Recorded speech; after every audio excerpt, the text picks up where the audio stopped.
Welcome to Misquoting Jesus with Bart Ehrman, the only show where a 6-time New York Times best-selling author and world-renowned Bible scholar uncovers the many fascinating, little-known facts about the New Testament, the historical Jesus, and the rise of Christianity.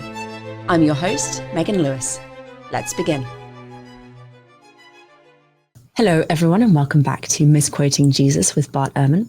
Today we are talking about Jesus before the Bible.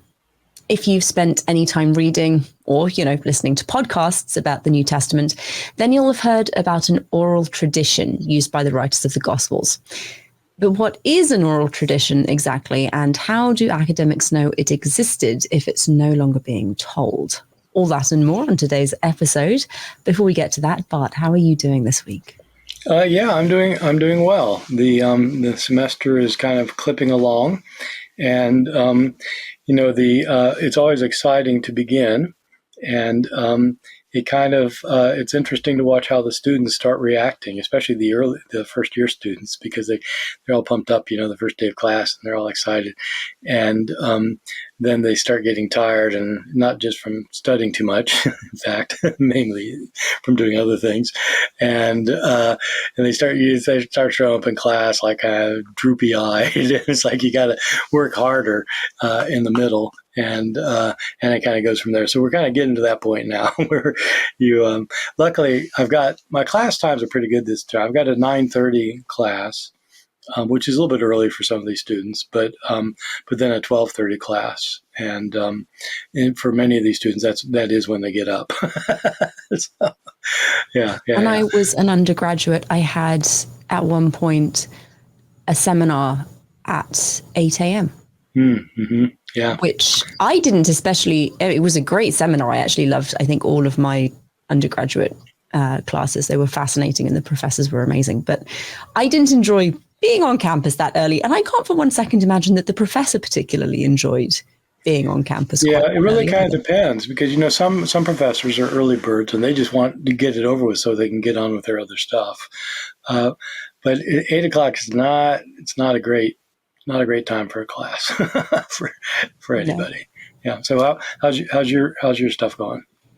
Yeah, good actually. Everything is just enjoyable and pleasant, and the weather is finally cooling off a little bit, which is nice. Yeah. And of course, because it's officially the end of summer, my 5-year-old is asking almost every day how long it is until Christmas or Halloween. Not long. Yeah, he's got a month to Halloween. So, yeah. Yeah, well, I don't think it's that long, but then I tell him it's about 30 days. He's like, that's 100 million hours. Not quite. Not quite. It's a lot of hours, yeah. Yeah, I appreciate it's a little bit longer than you'd like it to be. Yeah, right. So it goes. I know. Then you have the rush of things. You got the Halloween, then Thanksgiving, then Christmas, then New Year's, then it gets dull again. Right. Oh yes. So no, it's good. It's good. I like this time of year. Autumn is one of my favorites. Yeah. It's just me too. Just lovely. Yeah. So we should start talking about oral traditions and what they are and why we know about them and all that good stuff. If we start with the very, very basics, what is an oral tradition? And when New Testament scholars are talking about an oral tradition in the New Testament, what exactly are they referring to?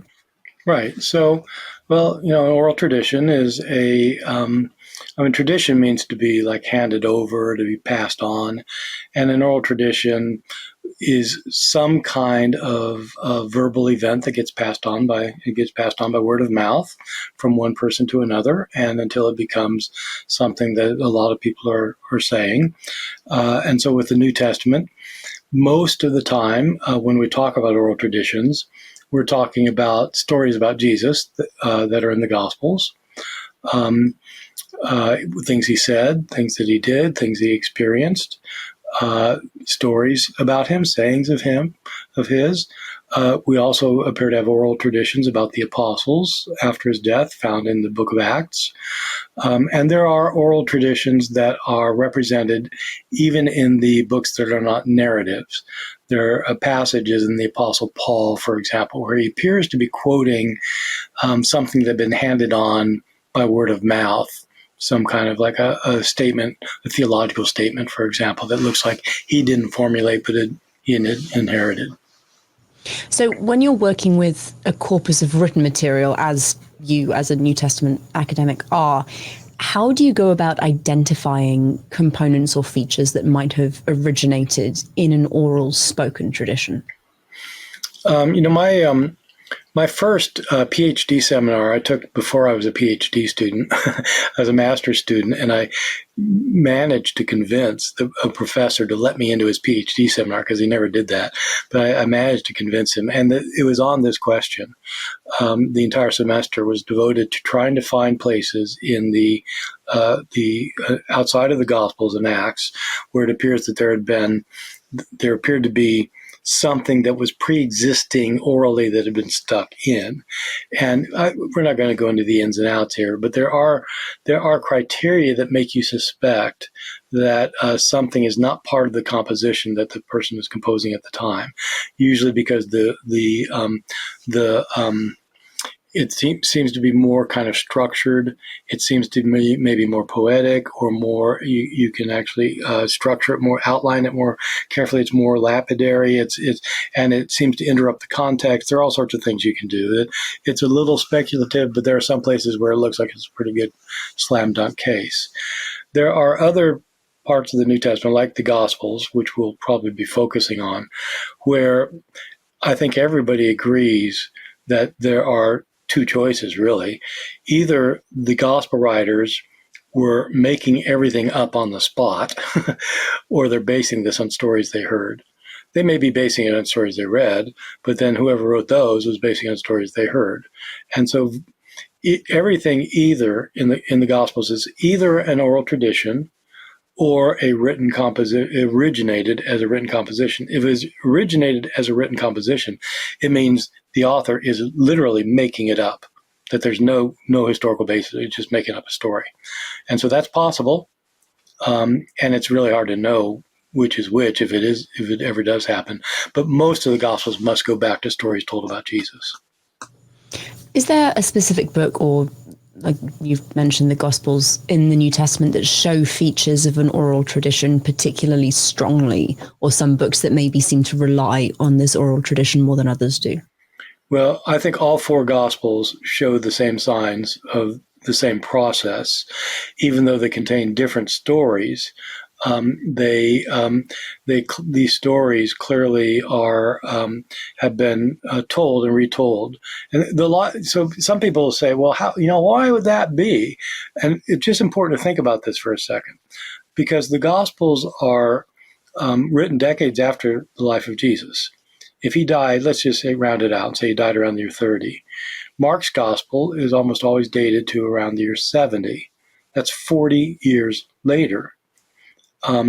Mark wasn't there. He's not recording what he saw. Even if Mark was written by somebody named Mark, he's not recording what he saw. Mark wasn't one of the disciples. And so stories are in circulation. And the point to emphasize is that the stories about Jesus were in circulation before he died. I mean, there are stories that circulate about Megan Lewis while you're still alive, and you don't have to be dead for 10 years for people to start telling stories about you.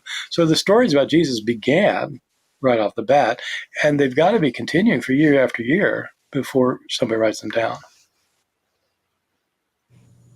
Do we see anything similar in the non-canonical works as well? Yeah, I mean, we do. And again, it's a question of, is somebody just making stuff up, or have they heard oral traditions? And we have all sorts of stories about Jesus, not in the canonical Gospels, that are in the non-canonical Gospels. And many of these look like they might have older roots to them, that there are things that are being passed around.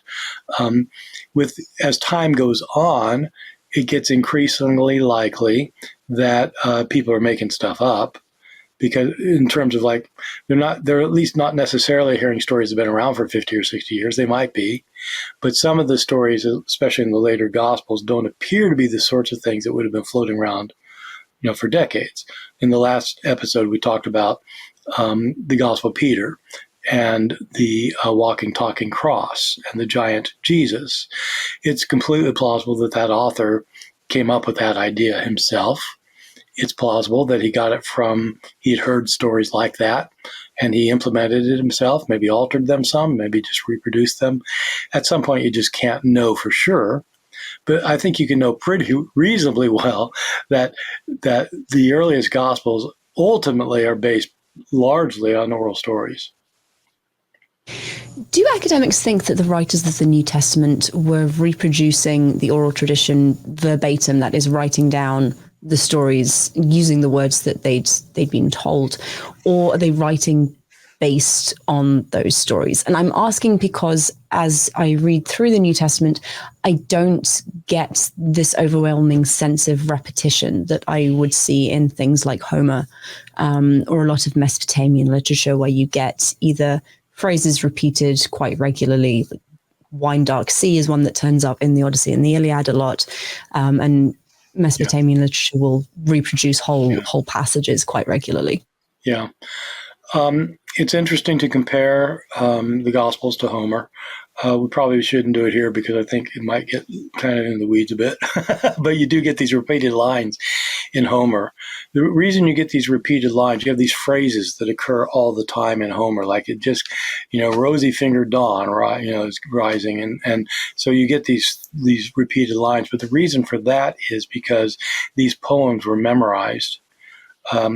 In a particular way, the writings of Homer, the Iliad and the Odyssey, where the person who is telling the poem has a bunch of set phrases in his mind, and these poems are all in poetry, and this poetry has to be exactly the same number of syllables per line, the same number of meters per line, and so you've got to have set phrases all the time that you've got in your head because you're quoting things. You're constructing the poetry as you're thinking, but you have these one-liners, and so it's very different from the Gospels, because the Gospels weren't composed by authors who were doing it that way. So, what kind of signs do you look for oral traditions? It is often thought that. I'll go back a bit. I'll go back to something we've talked about before, which is in the 1920s. To 100 years ago, scholars did start recognizing that that there were certain kinds of stories that always had the same elements in them in the Gospels. A miracle story that begins like this and has that, then that, then that, then that. It's the same form, and that's often thought to be a product of an oral culture. Whereas writers can, vary things any way they want. But in oral cultures, it's easy to tell the story when you've got the framework and you just plug in the particulars. There's that kind of thing. But I would say, with the Gospels of the New Testament, given the circumstances that they're produced in, you don't need to do a lot of formal analysis of the form of the stories to realize they've got to come, at some level, they started out as oral traditions, most of them. Is there any way to estimate how much of the New Testament is based on oral traditions? If you put the Gospels and Acts together, if you just look at your New Testament, it looks like it's like half of it. And so those are based on oral traditions. The letters of Paul, for example, and the other letters that are written, there are more letters than there are other kinds of books in the New Testament. Those would not be based on oral traditions. So Romans and 1 Corinthians, 2 Corinthians, etc. There probably are some kinds of oral traditions in the book of Revelation. And so there's probably some in Revelation. There are some they're mainly in the Gospels and Acts, though. And you've kind of hinted at this already, but do the oral elements present in the New Testament give an insight into the earliest theological beliefs of Christian communities in comparison to the later writings? So if we're looking at especially the non-canonical works, which obviously, as you were saying, probably composed by the writer. Possibly composed. I mean, we don't know, but in that case, probably the writer has been influenced by his, the way he was raised as a Christian to think certain ways, and he implements that in his writings. The The Gospels are, as we've seen repeatedly on the podcast, the Gospels are distinct from each other. They're written at different times and different places by different authors. And even when they repeat the same stories, they change. The authors will change the stories in one way or another, or they're giving two different versions of a story. And so, as an example, we've talked on here before about how Matthew and Luke both have virgin birth narratives. They both have accounts of Jesus being born of a virgin. And the accounts of Matthew chapters 1 and 2 and Luke chapters 1 and 2 are, they both describe Jesus' birth, and they have some very basic things in common. His parents are Mary and Joseph. She's a virgin when she conceives. She gives birth in Bethlehem for some reason. And there are a couple of other kind of broader similarities. But these are two chapters, and the stories themselves are all different. So and you could call it the same story. It's the virgin birth story, but they're such different stories that, so when you study Matthew's account, you get a very different message from what you get from Luke's account. And the usual thinking is that these authors are incorporating the stories that they've heard, and that they, at the basis of their understanding of things, and that these stories have been shaped as they've been told and retold. So there are two issues with oral traditions. Two issues. One is, how faithfully are they preserving what they heard? And secondly, what are they distinctively trying to emphasize? This issue of them trying to, are they preserving what they've heard, is a very important issue that I think has been undervalued and under-examined within New Testament scholarship, among people who tend to have a kind of a hopeful view of oral tradition, that, people, you hear this line a lot that I think is completely wrong, that in oral traditions, in oral cultures, people preserved their traditions accurately. Because in oral culture, since they didn't write things down much, they had to preserve things accurately, or they wouldn't be preserved accurately. So they had to repeat them accurately. So everybody says that, and it's completely wrong. So, I'm saying that somewhat emphatically, as you may have noticed. So I wrote a book on this. I've got this book called Jesus Before the Gospels, which is all about the oral traditions, about what we know about oral traditions, and what we know about how people's memories work, and how people remember what they hear, and how they remember what was said, and what happens to stories when you pass them by word of mouth. And it shows that almost certainly these oral traditions about Jesus are being changed. I think anyone who has played the game Telephone will be unsurprised to hear that when you tell someone a story and they recount it to someone else, things get changed. Exactly. I mean, you got these young kids who probably played telephone, and when my kids were, but so I've used that example for years, and other New Testament scholars get all over me for it. They say it's not like telephone, and they say it's just not like that, and I always reply, "You're completely right. It's not like telephone. It's much worse." It's much more complicated. There's much more to remember for the story. Well, in telephone, you play this birthday game, and one kid tells the next kid a story, tells the next kid, next kid, next kid, next kid. It comes back to the first kid, and it's a different story. Well, of course it's a different story. If it wasn't a different story, nobody would play the game. It'd be a dumb game. Well, I just heard of that story. I told it. So the fact it changes, and that's like one Sunday afternoon in one person's house with a bunch of kids from the neighborhood, roughly the same socioeconomic class, the same education level, speaking the same language, with the same assumptions about life, who changed the story. What happens when you tell a story for decades, for 40 years, year after year after year after year, people telling a story to one person, to the next person, the next person, next person, next person, and it goes to different parts of the world where they tell it in different languages, and they're influenced by different things and different views, different assumptions. You really think the story never changed? And so, yeah. So, and there is, of course, good evidence. There's solid evidence in the New Testament that the story's changed. And there's solid evidence from anthropologists who've actually studied it instead of made assumptions about it.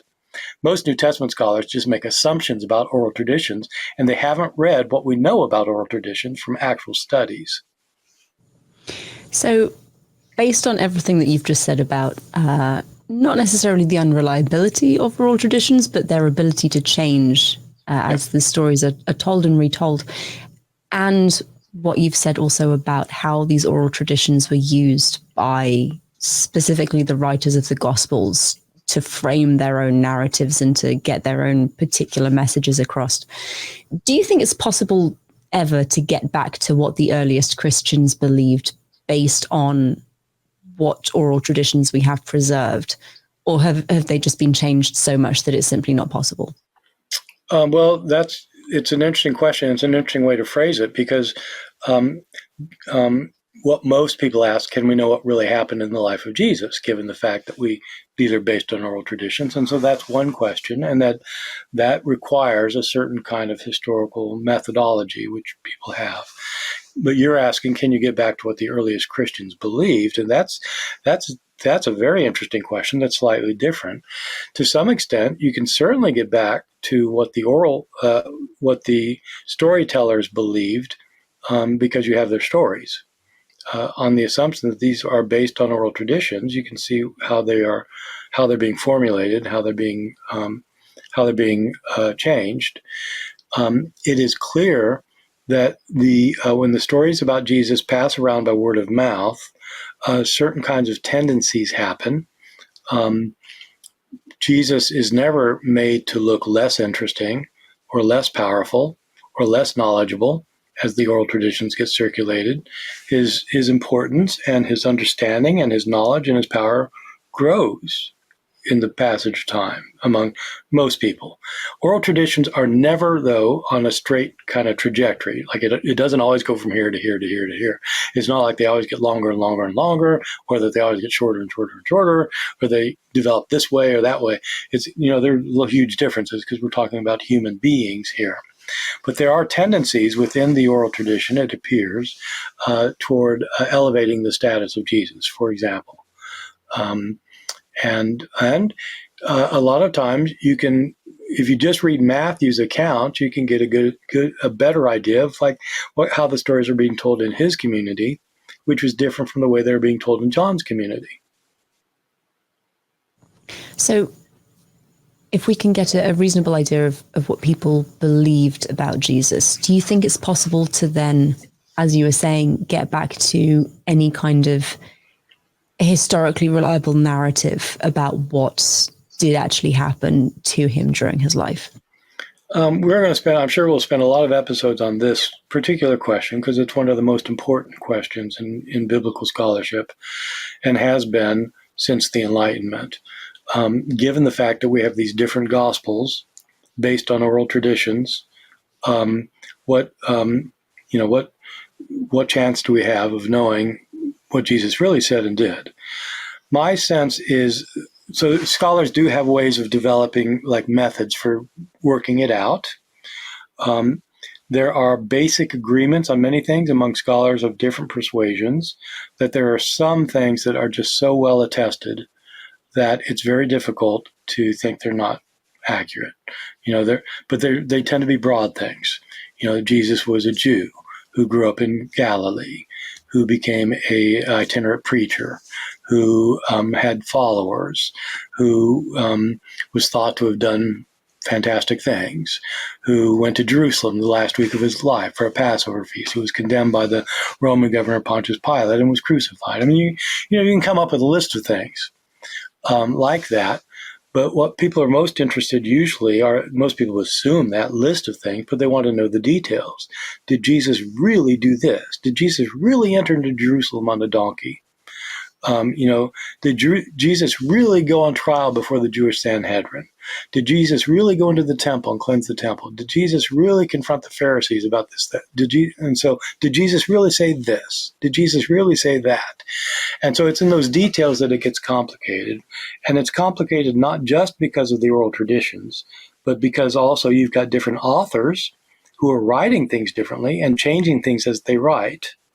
But the normal assumption is, and that I think is a correct one, that since we have hard evidence that the writers changed things in order to what they probably thought to improve them, but when Matthew copies Mark, he changes it in places, and sometimes highly significantly. Luke changes it highly significantly. We have evidence that the authors were changing things. If they changed things, why would you possibly think that they were the first ones to change anything?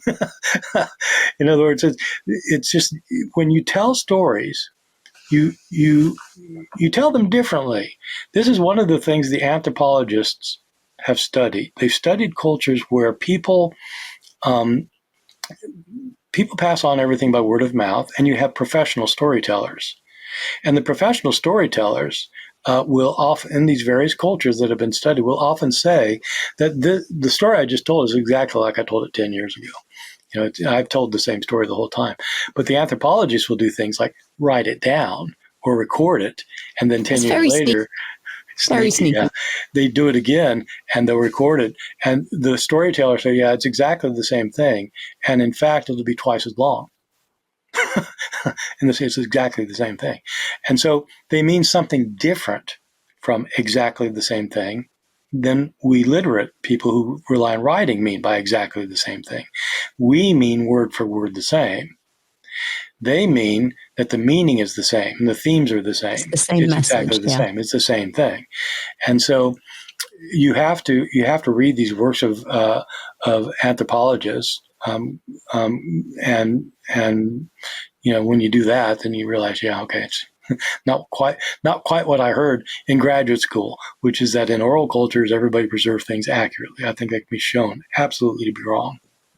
I have actually memories of being told that as an undergraduate student, that this is just the repetition is there so that it will be repeated correctly, essentially.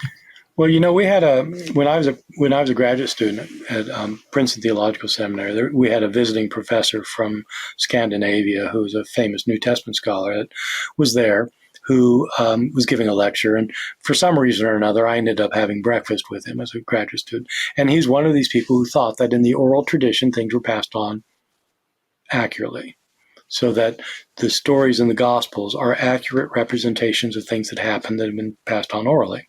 And so we're having breakfast. I'm just a young graduate student. I don't know anything. But I asked him, I say, so Dr. Riesenfeld, I say, so in the Gospels, I'm just puzzling myself. I said, in the Gospels, you got this account in Mark's Gospel that the man Jairus has this daughter who's dying. And he comes up to Jesus and he says, Master, can you come heal my daughter? She's on the verge of death. And if you don't hurry, she's going to die before we get there. And can you come? And Jesus gets delayed from going, and she's died by the time he gets there. And he raises her from the dead. And I said, look, you got the same story in Matthew. But in Matthew's gospel, Jairus comes to Jesus and he says, Master, my daughter has just died. Can you do anything about it? So then Jesus goes and raises her from the dead. So I asked him, I said, Dr. Riesenfeld, I don't understand. How could the oral traditions both be accurate? Because either the girl had died already or she hadn't died already. And his response to me, well, it's very simple. He said, that episode happened twice. One time the girl hadn't died yet, and in the other time that it happened, she had died.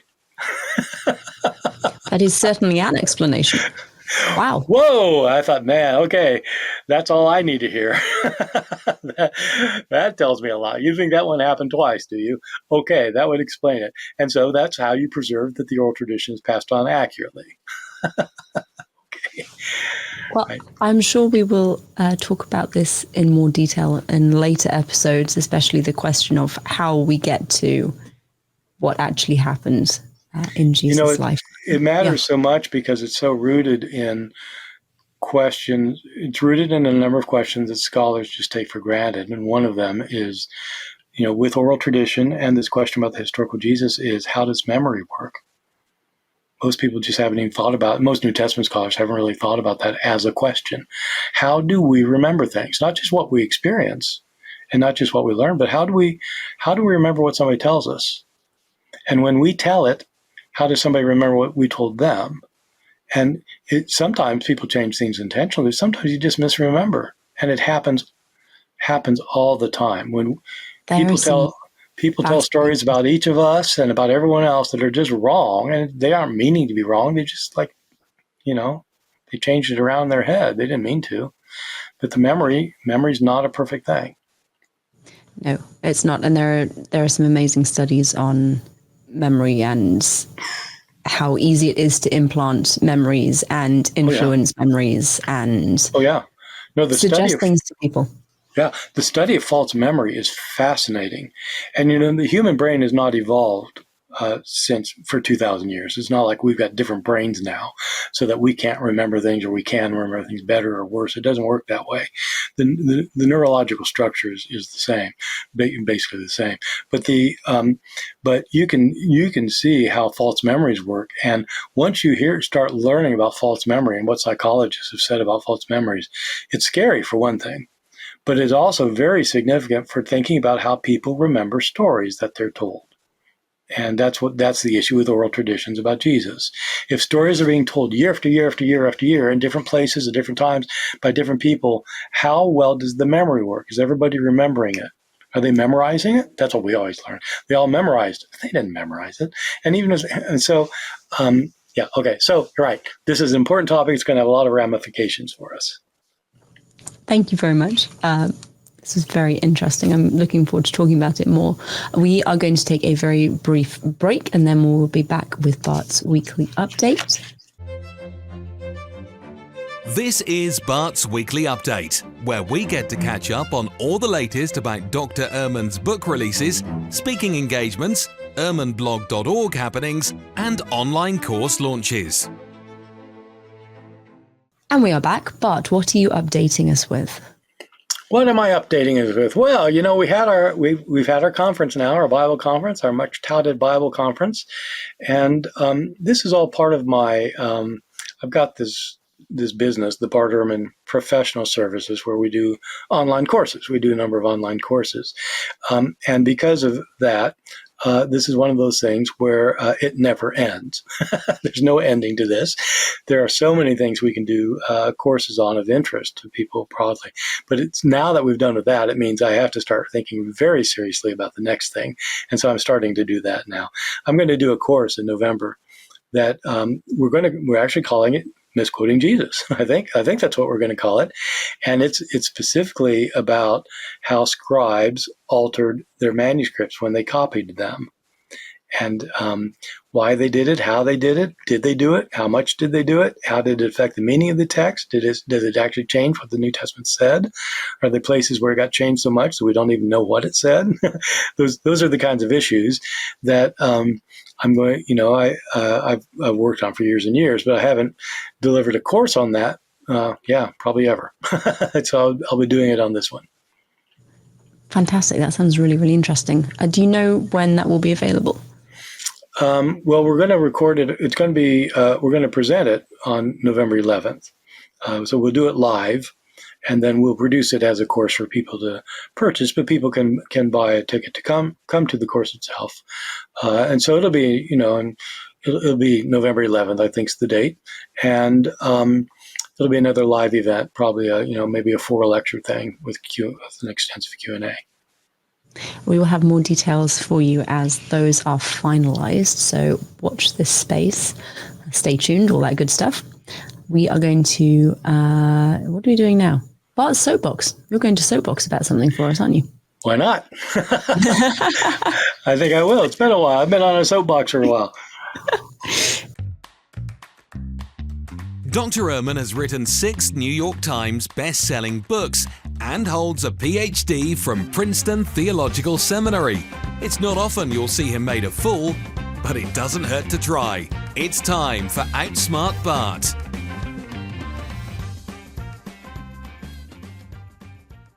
Bart, what is going on? What are we hearing about today? Well, I thought for this soapbox, I'd talk about something that I'm not really kind of dismayed or despairing about, but it's just something I'm a little bit irritated about. And it's not really I'm irritated at anybody, but I'm irritated at something that happens kind of regularly especially with the work that I do, where some people especially people of a skeptical religious persuasion, will take historical arguments that I make or claims that I make and draw skeptical religious conclusions from. And what I'm irritated about is how people move too quickly to conclusions without the necessary logical steps. Because there are a lot of historical findings that are important, but they don't necessarily lead to the conclusions that people just automatically assume that they lead to. So I'll give you a couple examples of that because it's happened this last week again. It's kind of irritating me a bit. So I mean, the one thing we've talked about here, probably several times, maybe a number of times, is when scholars talk about there being contradictions in the Bible, a lot of people in our environment think that if you can't trust the Bible, then there's no reason to be a Christian, which is, I just think, as I've said before, I think it's really a nonsensical conclusion, and that God had to inspire an inerrant Bible, or there couldn't be a God, makes no sense. Why does there have to be that kind of God? But there are other things too that that over the years that people have said. I mean, for example, I have frequently pointed out that in Greek and Roman sources, there is no reference to Jesus for 80 years until after his death. That it's 80 years before any Greek or Roman pagan source mentions Jesus. So he's not mentioned at all, 0 times in any way in the first century. There's no document, no record, no reference to him at all. People, many skeptical people, especially people who call themselves mythicists, claim that, well, okay, if he's not mentioned, then he that shows he didn't exist. Oh, that's another crazy one. What do you mean he didn't exist because nobody mentions him? I mean, how many people have mentioned my great-great-grandfather? He's not mentioned anywhere. Is that proof that he didn't exist? How many people are mentioned in first century Israel? I mean, how often is Josephus mentioned in any sources of the first century, apart from his own writings? None, never. Doesn't mean he didn't exist. So in other words, it's an unwarranted conclusion. It's jumping too quickly to something that you want to think is right. And the one that's been irritating me lately is that I did a series of posts on my blog where I was trying to show why I think that the gospel story about Joseph of Arimathea burying Jesus the afternoon of his death is not historical.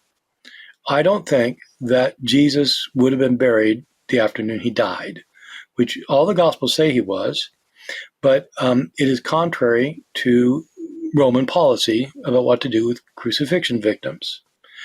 Crucified victims were left on their crosses for days to decompose and be attacked by scavengers as part of the humiliation. And it's a complicated argument to make. It took many blog posts for me to argue why I think that probably it did not happen in the case of Jesus, but that the later storytellers, as we've been talking about oral traditions, later storytellers came up with the idea that Jesus was buried that afternoon so they could explain that the tomb was empty 3 days later, and that I don't think it's historical. I'm in the minority in that view among scholars, like a very tiny minority probably, but that's what I really think. But some people have told me then, oh, okay, that's proof that Jesus wasn't raised from the dead. Why would that be proof that Jesus wasn't raised from the dead? It doesn't make any sense. Well, but if he wasn't buried that day, then he couldn't have been raised from the dead. No, if he wasn't buried that day, it means the tomb was not empty 3 days later. Jesus could have decomposed on the cross for a week and then be raised from the dead. Historically, if you're asking, was Jesus raised from the dead, the burial, whether he's buried that afternoon, isn't, you see what I mean? It's just like, you're just jumping in logic from one thing to the next. It would mean the resurrection happened differently from how it's recorded in the New Testament, but it's not evidence that there wasn't a resurrection. So anyway, I sympathize with people who want to kind of really know what happened, but I think you need to not jump in your logic. You need to be very careful how you argue things, because otherwise it just seems kind of silly to me. So anyway, that's my soapbox. It was an excellent soapbox. Thank you. Okay, thank you. Before we wrap up for the week, would you mind just summarizing what we spoke about? Well, we did kind of a quick tour of what it means to have an oral tradition in the New Testament.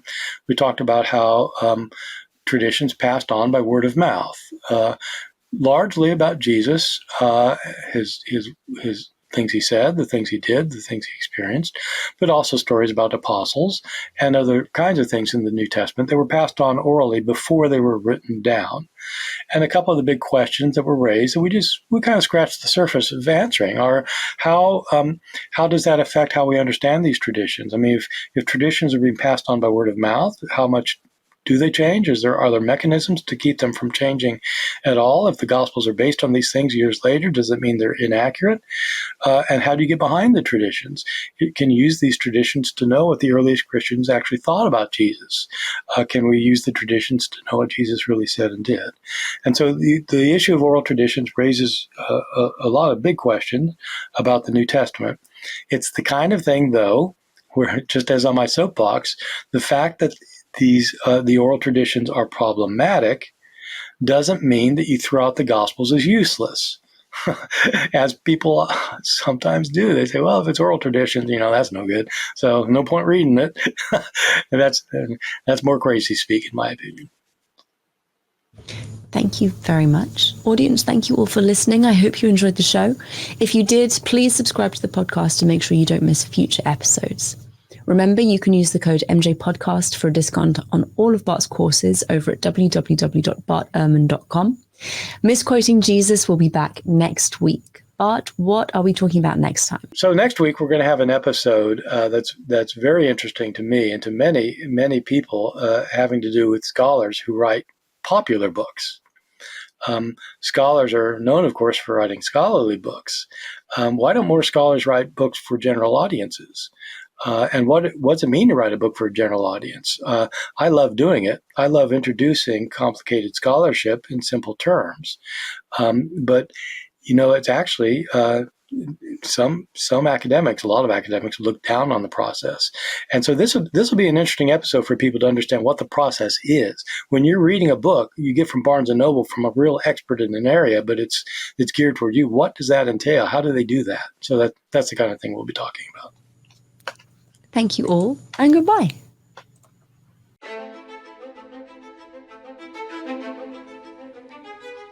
This has been an episode of Misquoting Jesus with Bart Ehrman. We'll be back with a new episode next Tuesday, so please be sure to subscribe to our show for free on your favourite podcast listening app or on Bart Ehrman's YouTube channel so you don't miss out. From Bart Ehrman and myself, Megan Lewis, thank you for joining us.